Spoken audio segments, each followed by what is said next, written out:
Welcome to Zeitgeist. I'm Zuri with Alistair, and we need to talk about something Meta just did very quietly. Yeah, this one kind of flew under the radar. Let's get into it. So, Meta just announced they're pulling the plug on teen access to their AI characters, globally. Starting in the coming weeks, if you're a teen on Instagram, Facebook, Messenger, or WhatsApp, you won't be able to chat with these AI personalities anymore. Wait, back up. What are AI characters? I thought Meta just had that one AI assistant. Good question. So Meta launched these AI characters last year. They're basically chatbots with distinct personalities. Some are modelled after celebrities and athletes. Some are fictional. The idea was you could have conversations with them, role play, get advice, whatever. Kind of like having a bunch of different AI friends. Okay, so why are they being taken away from teens specifically? This is where it gets interesting. Meta says they're developing a new version specifically designed for teens, one that offers a, quote, better experience with topics limited to safe things like sports and homework. They say instead of building parental controls twice, for both versions, they're just pausing teen access while they build the new one. That sounds reasonable on the surface, but I'm sensing there's more to this.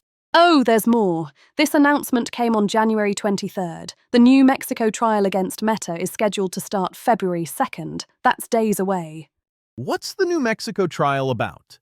New Mexico Attorney General Raul Torres filed this civil suit back in December 2023. The allegations are serious. They claim Meta's platforms have essentially created a marketplace for child sexual exploitation, that they've failed to protect minors from predators.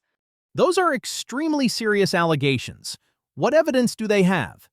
The New Mexico Department of Justice ran an undercover investigation using decoy accounts for children aged 14 and younger. What they found was alarming. They say Meta's platforms proactively served sexually explicit images to these underage accounts that adults could contact and solicit children for pornographic content. And that child exploitative content was more than 10 times more prevalent on Meta's platforms than on sites like Pornhub. 10 times more than Pornhub? That's a staggering claim. It is. And just last week, on January 13th, a judge denied all of Meta's motions for summary judgment, clearing the way for trial. The judge also ruled to allow live video streaming of the proceedings, which Meta opposed on security grounds. So Meta's about to be in court over child safety, and suddenly they announce this AI character change for teens. The timing is suspicious.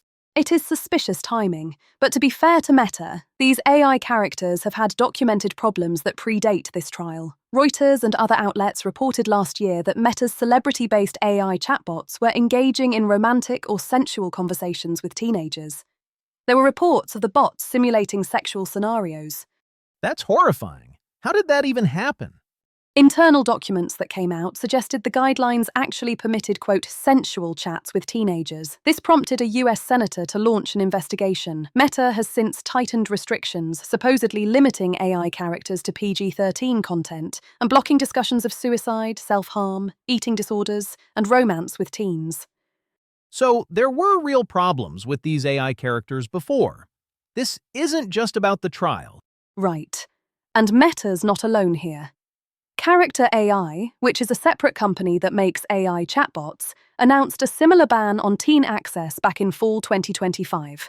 They're facing multiple lawsuits too, including one from a mother who alleges the platform's chatbots contributed to her teenage son's suicide. This whole AI plus children space is becoming a legal minefield. It really is.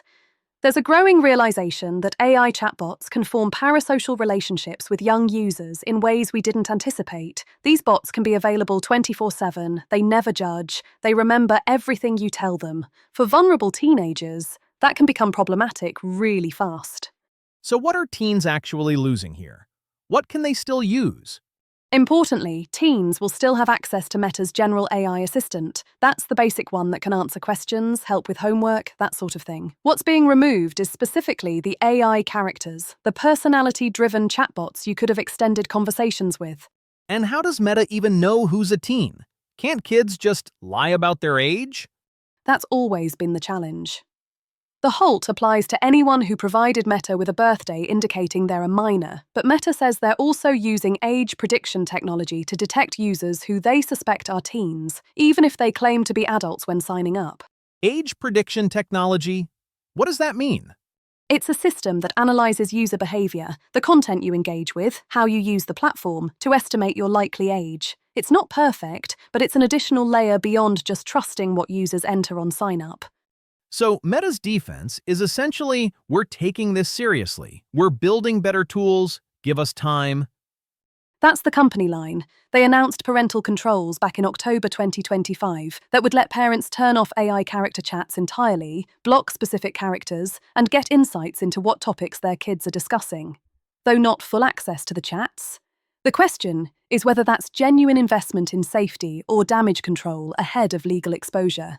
And critics would say Meta has a pattern of implementing safety measures only when forced to by lawsuits, regulations, or public outrage. They'd point out that these AI characters launched with apparently minimal safeguards for teen users, that problems were identified externally by journalists and investigators, not internally by Meta, and that this halt conveniently comes right before high-profile legal proceedings. But we also can't ignore that they are making changes, even if the motivation is partly legal. Exactly. Whether it's proactive safety or reactive PR, the end result is the same. Teens lose access to AI characters that had documented problems. The new teen-appropriate version, if it works as advertised, with limited topics and parental oversight, could be a genuine improvement. The bigger picture here seems to be that we're in this weird moment where AI is advancing faster than the rules around it. That's exactly right. These AI characters weren't built with bad intentions. They were built to be engaging, to keep users on the platform. But engaging for a lonely teenager can mean very different things than engaging for an adult, and companies didn't think that through. Or worse, they did think it through, and shipped it anyway. What happens with the New Mexico trial? What's at stake? The trial starts February 2nd. Meta denies the allegations and says it has a long-standing commitment to protecting young people. If New Mexico prevails, it could set precedent for how social media companies are held liable for harms to children. It could trigger similar lawsuits in other states. The live-streamed nature of the trial means the public will see the evidence and arguments in real time. This feels like one of those stories we'll be following for a while. It is. The collision between AI capabilities, child safety, and corporate accountability is just getting started. This meta story is one battle in what's shaping up to be a much bigger war over who's responsible when technology harms kids. We'll definitely keep you updated as this develops. Hit subscribe if you want to follow along. Thanks for watching. This is Zeitgeist.